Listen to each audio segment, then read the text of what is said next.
इतना धीरे क्यों बता रहा हूं कि अभी आप लोग नए नए चैप्टर में आए हो, इसीलिए इतना धीरे बता रहा हूं। मैं चाहता तो बहुत तेज खत्म करता, लेकिन आप लोग को समझ नहीं है। आप एक स्टूडेंट है, जिस दौर से मैं गुजर चुका हूं, वही आप लोग को अच्छे से इसलिए बता रहा हूं। काफी टीचर गलती करते हैं, बहुत तेज बताते हैं, बच्चों को समझ नहीं आता है। हेलो दोस्तों, नमस्कारम, क्या हालचालम। आज हम बात करने वाले कुलाम का नियम, एक इंपॉर्टेंट टॉपिक जो क्लास 12th में, इसके बिना सारा टॉपिक अधूरा है। तो चलिए एक एक टॉपिक पर बताऊंगा कि कुलाम नियम कैसे याद करेंगे और कुलाम का नियम किसने दिया है। अब कहेंगे यार छोटी सी बात क्या है। देखो, बहुत से बच्चों का डाउट रहता है कुलाम का नियम किसने दिया है, तो कुलाम ही दिए हैं, क्योंकि वह एक वैज्ञानिक है। जैसे आप लोग क्लास 11th में पढ़े होंगे गुरुत्वाकर्षण सार्वत्रिक का नियम, तो उसे किसने दिया है, न्यूटन ने दिया, जिसका पूरा नाम है सर आइजैक न्यूटन।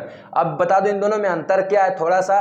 वह पिंड पर दिए थे और यह उनकी नकल करके आवेश पर दे दिए, बस इतना ही फर्क है। तो चलिए देखते हैं स्टेटमेंट कुलाम जी का क्या था। तो देखो, दो स्थिर आवेशों, पहले इतना समझ लो, स्थिर यानी आवेश रुका हुआ है। अभी पूरा डिटेल में मैथमेटिकल टूल से आप लोग को बताऊंगा। आवेशों के बीच लगने वाला आकर्षण अभी बताऊंगा, तथा प्रतिकर्षण वाले आवेशों के मात्राओं के गुणनफल के समानुपाती होता है। अब कहेंगे भैया समानुपाती क्या होता है, सब बताऊंगा, टेंशन मत लो।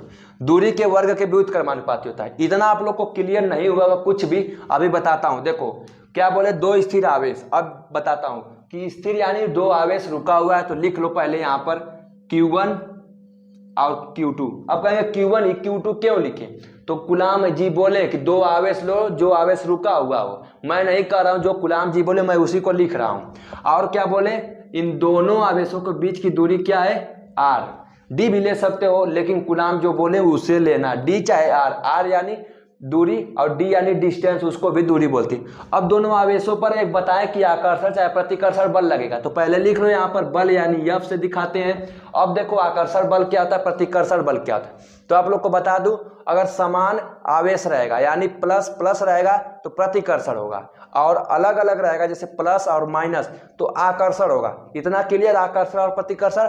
अब देखो Q1 और Q2 पर कौन सा बल लग सकता है, आकर्षण भी प्रतिकर्षण भी, और दूरी क्या है R। अब इसे हम लोग समीकरण के रूप में लिखते हैं, और आप लोग को कैसे लिखना है एग्जाम में बताता हूं। देखो पहले तो F लिख लो, जो यहाँ पर बल लग रहा है, और किस पर बल लग रहा है, Q1 और Q2 दोनों आवेशों पर, यही ना बोले कुलाम। तो यहाँ पर लिख लो समानुपाती, यहाँ पर बोले थे तो Q1 और क्या बोले, समानुपाती गुणनफल की, गुणनफल यानी गुणा का चिन्ह लगा दो, और यहाँ पर 1 और 2 लगा दो, यानी इस पे अभी समीकरण 1 नहीं मानना है। तो देखो F समानुपाती Q1 और Q2 का मल्टीप्लाई करेंगे यानी गुणा करेंगे, तो क्या आएगा, Q1 और Q2, समीकरण 1। इतना क्लियर। अब बात करते हैं अगली लाइन पे, दूरी के वर्ग के व्युत्क्रमानुपाती होता है। अब कहेंगे वर्ग क्या होता है, तो देखो इसके दूरी क्या है R, तो पहले लिख लो।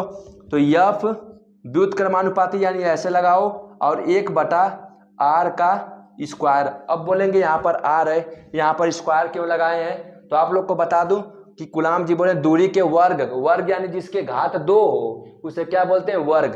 तो F समानुपाती 1/R स्क्वायर। इतना क्लियर, यहाँ पर लिख लो समीकरण 2। बस इतना कर लेते हो तो आप लोग का कुलाम का नियम अब सत्यापन होने ही वाला है।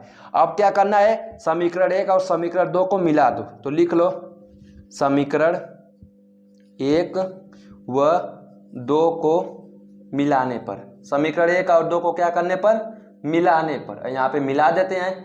अब देखते हैं आगे क्या होता है।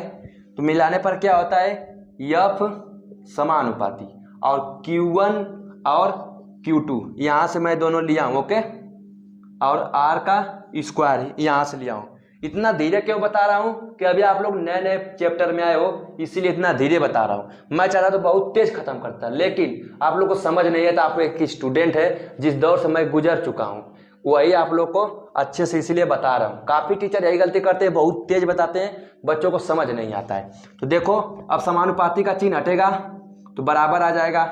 यहाँ पे जब बराबर आएगा तो एक नियतांक आता है जिसे हम लोग K बोलते हैं, और यहाँ पर वही उतार दो Q1 Q2 R का स्क्वायर। इतना क्लियर। अब एक K का मान कुलाम जी दिए नियतांक, तो यहाँ पर क्या नियतांक दिए, K का मान 1/4 पाई। ये तो जानते हो कि जो पाई होता है उसे क्या बोलते हैं, बटा, यानी ये तो जानते हो गिनती है 4, और यह क्या है पाई, मैथ में आप लोग पढ़े होंगे छोटी कक्षाओं में। और एक नई आप लोग के चीज में आता है एप्सिलॉन 0 यानी एप्सिलॉन नॉट, कुछ भी बोल सकते हो। और यह उतार दो पूरा Q1 Q2 बटे का R का स्क्वायर। इतना आ गया, समझो आपका कुलाम का नियम का सत्यापन हो चुका है। तो इसे अच्छे से लिख लेते हैं, F बराबर 1/4 pi epsilon not Q1 Q2 बटे का R²। यही बॉक्स में बंद कर दो और इसी को याद कर लो। कूलाम का नियम यही है। आप लोग को बता दूं, यह याद हुआ हो लाइन चाहे मत हुआ हो, लेकिन यह डब्बे में जो है आप लोग को याद रहना चाहिए, क्योंकि यह आप लोग को न्यूमेरिकल में भी आसानी होगा और जब आगे कोई टॉपिक पढ़ेंगे डेरिवेशन में तो यह डायरेक्ट रख देंगे, तब आप सोचेंगे यह कहाँ से आ गया, याद रहेगा तो आप लोग को पता चल जाएगा कि यही कूलाम का नियम रखा गया है।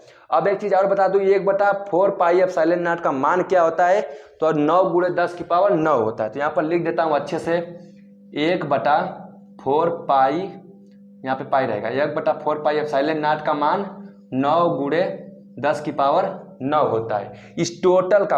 ओके, इन टोटल का मान इतना होता है, लेकिन एप्सिलॉन नॉट का मान अलग होता है, जो आप लोग को अगली वीडियो में निकलवाऊंगा अच्छे से कैसे निकालते हैं। बहुत से लोग रटवा देते हैं, तो रटना भी अच्छी बात है, लेकिन आप लोग को निकालना भी तो आना चाहिए कि कैसे आया है।